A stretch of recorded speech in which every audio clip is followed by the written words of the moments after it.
nakikita ko, halimbawa, yung ating mga bedridden seniors, wag na natin bigyan ng kondisyon yun dahil biblical poor yan. Alagaan na lang natin.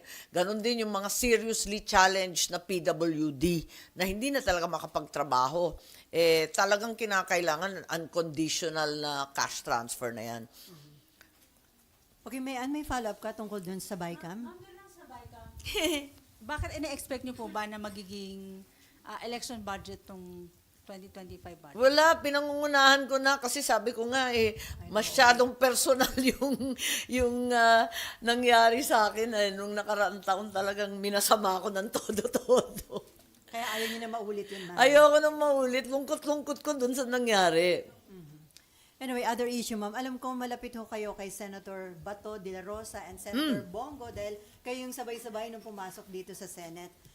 Any comment on